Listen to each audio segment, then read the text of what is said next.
सपने का हवा में उड़ गया ना। अरे सपना साकार तो कर।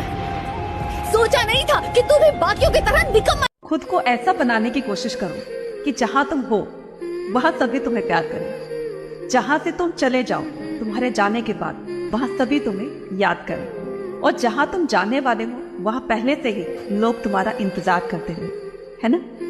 लहरों को शांत देखकर ये ना समझना कि समंदर में रवानी नहीं है।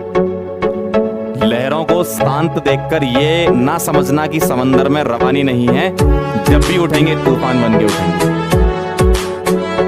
इस वक्त आप लोग जहां पर भी बैठे हो अपने आसपास नजरें घुमाओ और देखो कोई लोहे की चीज दिख रही है आपको। अगर दिख रही है तो उसे उठाओ और आसमान में उड़ा दो। क्या सोचने लग गए कि कैसी पागलों जैसी बातें कर रहा है ये आदमी। ठीक सोच रहे हो आप, क्योंकि ये बात मैंने नहीं, आज से 117 साल पहले दो भाइयों ने बोली थी और लोगों ने उन्हें पागल ही बोला था। वो कहते थे हम कुर्सी उड़ा देंगे, टेबल उड़ा देंगे, लोहे को उड़ा देंगे, हम एक ऐसी मशीन बनाएंगे कि इंसान को भी आसमान में उड़ा देंगे। लोगों ने कहा इनकी बुद्धि खराब हो गई है, कैसी पागलों जैसी बातें करते हैं ये आदमी। लोग उन्हें पागल बोलते रहे और वो दिन रात पागलों की तरह एक्सपेरिमेंट करते रहे। कई साल लग गए, लेकिन अपने इसी पागलपन की वजह से इन्होंने इतिहास बना दिया। जिस लोहे को उठा ना सके 1000 आदमी उसे आसमान में उड़ा दिया। कितने सपने देखते हो आप, कितना ऊपर उड़ना चाहते हो, कितना बड़ा बनना चाहते हो। यार मैं इतना बड़ा बनना चाहता हूँ, इतना बड़ा बनना चाहता हूँ। अबे रुक, इतना बड़ा बनने के लिए तुझे पागल बनना पड़ेगा। बता तू बन सकता है? इतना बड़ा बनने के लिए तुझे अपने दिमाग में एक सॉफ्टवेयर इंस्टॉल करना पड़ेगा कि मैं 1000 बार फैलूंगा तब भी नहीं रुकूंगा। बोल तू कर सकता है ऐसा?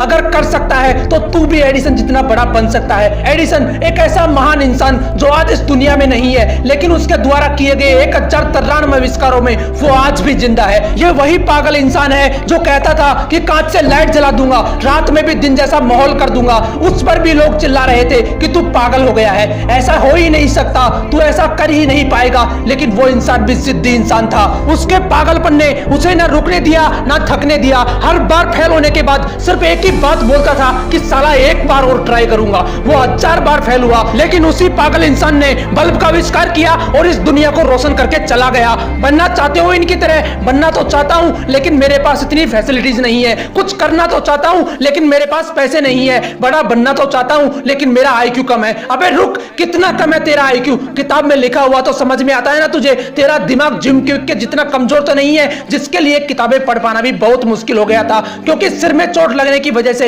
इसके दिमाग ने ठीक से काम करना बंद कर दिया था। इस बंदे ने अपनी जिंदगी के 3 साल सिर्फ ये समझने में गुजार दिए कि सेंटेंसेस को पढ़ा कैसे जाता है। ये सेंटेंस पढ़ना सीखा ही था कि एक बार फिर सीढ़ियों से गिरने की वजह से इनके सिर में चोट लगी और इनकी हालत पहले से भी ज्यादा खराब हो गई। लेकिन अंदर तो जिद थी ना खुद को साबित करने की। इन्होंने अपने दिमाग को समझने के लिए इतनी किताबें पढ़ डाली कि आज वो बंदा माइंड एक्सपर्ट एंड दुनिया के सबसे बड़े लाइफ कोचेज में से एक है। जिस बंदे के दिमाग ने ही काम करना बंद कर दिया था, आज वो बंदा लोगों को यह सिखाता है कि दिमाग को काम में कैसे लेना चाहिए। यहां तक कि कई लीडिंग कंपनीज के मालिक इलोन मस्क को भी इस बंदे ने ट्रेन किया है। अगर मैं आपको बोलूं कि मैं एक ऐसा यंत्र बनाऊंगा जिसकी सहायता से किसी भी इंसान को गायब करके कुछ ही सेकंडों में अमेरिका पहुंचा दूंगा, तो बताओ कैसा लगेगा आपको? आप मुझे पागल बोलोगे या नहीं? क्या बीतेगी मुझ पर जब चारों तरफ से लोग मुझे पागल बोल रहे होंगे कि तू नहीं कर सकता, तेरे बस की नहीं है। कुछ ऐसा ही ग्राहम बेल के साथ हुआ था। वो बोलते थे कि ऐसा यंत्र बनाऊंगा जिससे आप भगवान की तरह हजारों किलोमीटर दूर बैठे किसी भी इंसान से बात कर पाओगे। लोगों ने कहा ये पागल हो गया है, इसकी बुद्धि फिर गई है। लोग चिल्लाते रहे उस पर, लेकिन वो नहीं रुका। एक के बाद एक एक्सपेरिमेंट करता चला गया और वो यंत्र बनाकर दिखा दिया जो पूरी दुनिया को असंभव लगता था, जिसे आप टेलीफोन के नाम से जानते हो। क्या अलग था इन लोगों में यार? ये कोई भगवान थे या इनके रावण की तरह 10 सिर थे? इनके शरीर में भी 206 हड्डियां थी, वही लाल रंग का खून था। फर्क सिर्फ इतना है कि ये इंसान जिद्दी इंसान थे। इनके अंदर एक ऐसा पागलपन था कि साला 1000 बार फेल होना मंजूर है लेकिन हारना नहीं। तुम्हारे पास 1000 बहाने होते हैं, लेकिन उनके पास सिर्फ एक सपना था और उस सपने को पूरा करने के लिए उन्होंने अपनी जी जान लगा दी। लेकिन तुम सिर्फ सपने देखते हो, उन्हें पूरा करने के नाम पर तुम्हारी हवा टाइट हो जाती है। क्या अलग था यार इन लोगों में? वो भी तुम्हारी तरह ही इंसान थे, फिर तुम क्यों नहीं कर सकते? तुम क्यों ऐसा सोचते हो कि लोग क्या सोचेंगे? क्यों अपने आप को कमजोर फील करते हो? क्यों तुम एक ठोकर लगने के बाद हार हार मान लेते हो। याद रखना, हारने वाला कभी असफल नहीं होता, लेकिन जो हार मान लेता है वो कभी सफल नहीं होता। इसलिए अपना एक लक्ष्य डिसाइड करो और उसके पीछे तब तक दौड़ते रहो जब तक वो आपको मिल नहीं जाता। लोग आपको रोकेंगे, टोकेंगे, डराएंगे, धमकाएंगे, लेकिन रुकना नहीं है, आगे बढ़ते रहना है। लोग टोकते हैं तो टोकने दो, भौंकते हैं तो भौंकने दो, लेकिन आप जिद्दी हो जाना अपने लक्ष्य के लिए। पागलपन की सारी हदें पार कर देना। मोटिवेशनल विंग्स आपको इसी तरह हौसलों की उड़ान देता रहेगा, इसलिए इसे लाइक, शेयर एंड सब्सक्राइब जरूर कर देना। लोगों ने रचे होंगे इतिहास कई सारे, तुम भी एक नया इतिहास रच देना।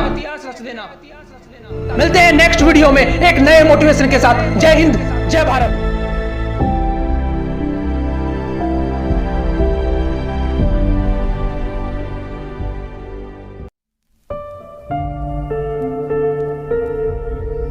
जीत फिक्स। ऐसे कौन से दो शब्द हैं जो एक हारते हुए इंसान की जीत फिक्स कर देते हैं? रुकना मत, रुकना मत। रात हो जाए तो रुकना मत, क्योंकि धरती चल रही है। जोश बुझे तो बुझना मत, क्योंकि सूरज जल रहा है। अगर वो रुक गया तो सब खत्म हो गया। थक गया है तो थोड़ा आराम कर ले, लेकिन रुकना मत। आंखें दुख गई है तो पानी से धो ले, लेकिन रुकना मत। नींद आने लगी है तो उठ के थोड़ा चल ले, लेकिन रुकना मत। भूख लगी है तो थोड़ा खा ले, लेकिन रुकना मत। रुकना मत। तेरा टाइम अभी आया नहीं है, तुझे अभी सब कुछ मिला नहीं है, तू रुकना मत। तेरे मोहल्ले के सब लोग अभी सोए नहीं हैं, तू रुकना मत। तेरे पास टाइम कम है, तू रुकना मत। देख कितना टाइम बीत गया देखते देखते, पता चला? आगे भी पता नहीं चलेगा, लेकिन तू रुकना मत। शरीर से जान भी निकलने वाली हो तो भी रुकना मत। कोई रुकने के लिए बोले तो बिल्कुल मत रुकना। जो रुक गया मानो तभी मर गया। ये जिंदगी का गेम है और तू इसकी बैटरी, और बैटरी चार्ज होती है जलन से, दर्द से। तो दर्द को होने दे, आंखों को रोने दे, लेकिन रुकना मत। तुझे चलते रहना है। हर दिन मंजिल के बीच आ रहे पहाड़ को खोदते रहना है, तू रुकना मत। नींद से उठते ही अपने काम पर लग जाना। तेरी दिन की पहली और आखिरी थॉट यही होनी चाहिए कि अब क्या करूं ऐसा कि मंजिल के और करीब पहुंच जाऊं। मंजिल के बीच आ रहे पहाड़ को कैसे तोड़ूं? पर तू सोचते सोचते भी रुकना मत। सोचते रहना, चलते रहना, सोचते रहना, मेहनत करते रहना, लेकिन रुकना मत। रात को 12 बजे उठने का मन करे तो उठ जाना। बारिश में नहाने का मन करे